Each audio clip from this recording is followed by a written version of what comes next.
দুইবার ফোড়ন দিতে হলো, কি এমন ডাল ছিল। আর সাথে থাকছে মিষ্টি কুমড়ো ভাজি, সয়াবিনের তরকারি। হরে কৃষ্ণ হরি বল। এখন আমি আলু আমান্য করতে বসে যাব, মানে কাটবো। আর সয়াবিনের প্যাকেটটা কেটে নিচ্ছি, সয়াবিনটা ভিজাবো এখন। আর প্রথমেই আমি ওটা গরম জলে একটু সিদ্ধ করে নেব। সয়াবিনের গন্ধটা আমার বেশি ভালো লাগে না, তাই আগে ঠান্ডা জলে ভালো করে ধুয়ে নিলাম। যদিও এটা প্যাকেট জাত, তারপরেও একটু বালি বালি থাকে। তো আলুটা বানিয়ে নিচ্ছি। আলু বানানো হয়ে গেলে দেখো মিষ্টি কুমড়ো আর আমার শাড়ি সেম টু সেম, পুরো মিলে গেছে শাড়ির সাথে। এত ভালো ছিল মিষ্টি কুমড়োর কালারটা দেখে আমি নিয়ে এসেছি। আর যে ডালটা হবে সেটা হবে শুক্তো ডাল উচ্ছে দিয়ে। এখন সয়াবিনটা একটু সিদ্ধ করে নিচ্ছি আর এটা রেখে দেবো। উচ্ছেটা ধুয়ে নিচ্ছি। উচ্ছেটা কিন্তু আগে ভেজে নেব কড়াইতে। সয়াবিনটা সাইড করে রেখে দিচ্ছি। এইবার সয়াবিনের জন্য মশলা বানাবো আর বাকি সব কিছু রান্না করব। তো উচ্ছেটা এখন ভাজবো ডালের জন্য। আর ওই যে ওই কাজ, গ্রেপ করছি টমেটো। এবার সয়াবিন দিয়ে দিলাম উনানে, উচ্ছে দিয়ে দিলাম উনানে। আর মশলা করে নিচ্ছি, হলুদ, লঙ্কা, কয়েক রকমের বাদাম বাটা, সব কিছু। দেখো কি সুন্দর হয়েছে কালারটা। আর সবচেয়ে তো ভালো লাগছে মিষ্টি কুমড়োর কালার, আমার শাড়ির কালার। আদাটা থেতো করে নিচ্ছি, রসটা দিয়ে দিলাম ডালে। তো এবার ফোড়নটা দিয়ে নেব, তেজপাতা আর জিরে আর হচ্ছে রাঁধুনি, আর আদাটাও দেব। কিন্তু দেখো কি হয় আমার সাথে, কত বড় যে একটা ভুল হয়ে গেছে। মুখ টুক বাঁধার কারণে আদা যে আমি ফোড়নে দেব, ডালটা ঢালার আগে ভাবলাম যে একটা ধপ ওঠে এত। মাই গড, আজকে মিচেল ফুটেছে আমার রান্নাঘরে। তারপরেও কিন্তু কাশি হয়ে গেছে। এবার যখন নামাবো তখন খেয়াল করলাম যে হয় জগন্নাথ, আমি তো আদাটাই দেইনি ডালে। আর আদা না দিলে তো ডালটা স্বাদই হবে না। তাই আবার করলাম, আরেকবার ফোড়ন দিতেই হবে আদার সাথে।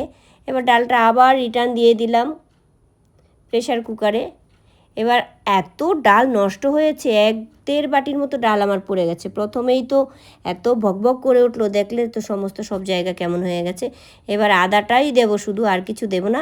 আর শুকনা লঙ্কা তেলে দিলেই কিন্তু ওই ফোড়নটা অনেক এরকম ডেঞ্জারাস হয়ে যায়, যে কাশি উঠে যায়। আর শুকনা লঙ্কা দিলাম না বলে এই শুকনা লঙ্কাটা রেখেছিলাম আমি ওই মিষ্টি কুমড়োতে দেব। ভিজে টিজে ডালে একাকার নষ্ট হয়ে গেল, তো আমি আবার দুটো রেডি করে রাখলাম।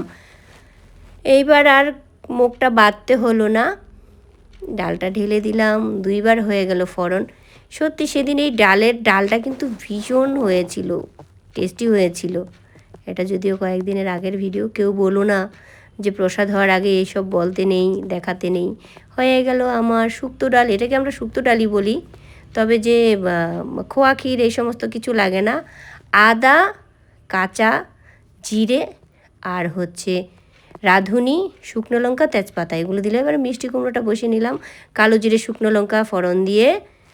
আর হয়ে গেছে আমার মিষ্টি কুমড়ো ভাজি। এইবার রয়ে গেল সয়াবিনের পালা।